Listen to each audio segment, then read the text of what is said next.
When it comes to keeping time, the Swiss watch knows no equal. More than 26 million are exported each year, and the best are mini masterpieces of elegance, accuracy, and precision engineering. But like time itself, their construction can't be rushed, and each one takes 14 months to create. So, how do they do it? As the world leader in watchmaking, Switzerland manufactures the very best with clockwork regularity. Almost 600 companies produce Swiss-made watches, and one of the best known is Breitling.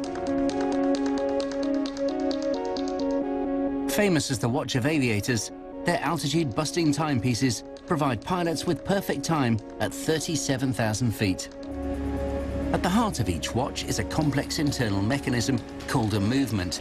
It's made up of almost 350 tiny parts.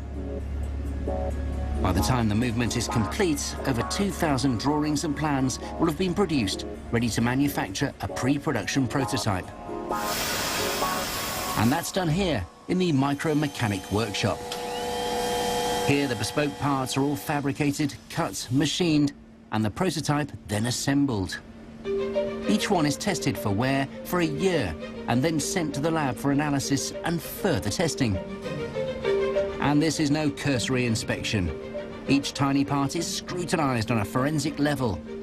When you're dealing with the best timepieces on Earth, the acceptable tolerances of wear are so minute, even a microscope isn't up to the job. The answer? An electron microscope, which can scan each part at up to 40,000 times magnification. Each prototype also goes through a series of strict tests, from the most technical to the most brutal.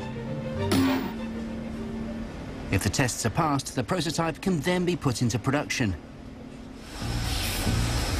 The basis for each movement is, aptly enough, its base plate. Because steel is too heavy and aluminium too soft, each one is made from brass alloy, which gives the optimum balance between lightness, strength, and machinability. Once complete, the base plate joins every other component in the quality control lab for yet more tests, measurements, and scans.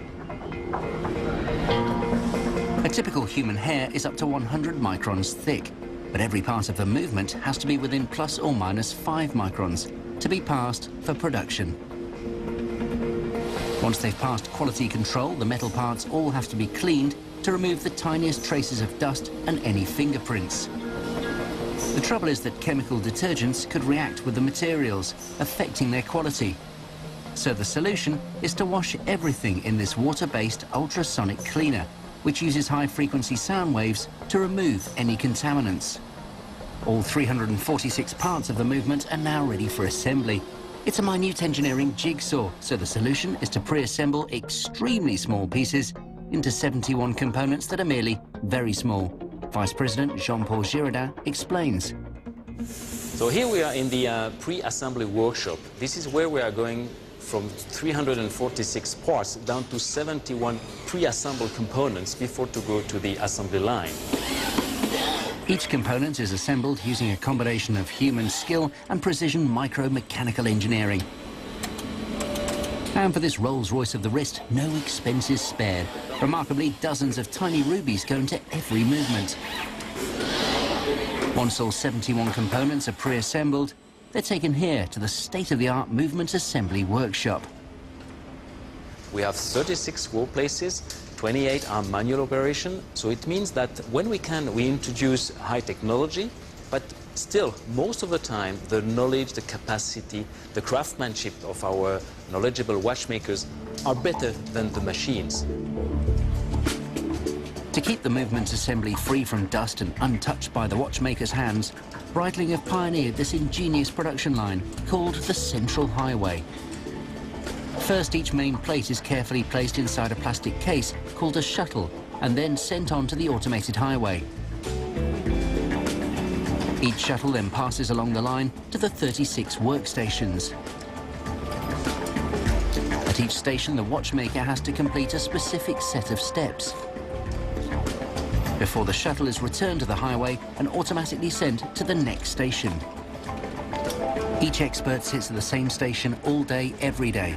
And the precise process ticks over like a Swiss watch, until finally the movement is ready to become part of precisely that. First, the date dial and watch face are added, and the date change mechanism checked for accuracy and position.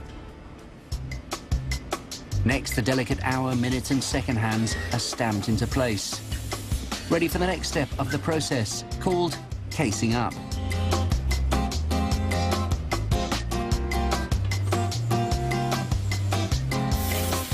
To stop dust from getting into the watch movement, compressed air is used throughout the process. The trouble with mechanical watches is that they stop if you forget to wind them up.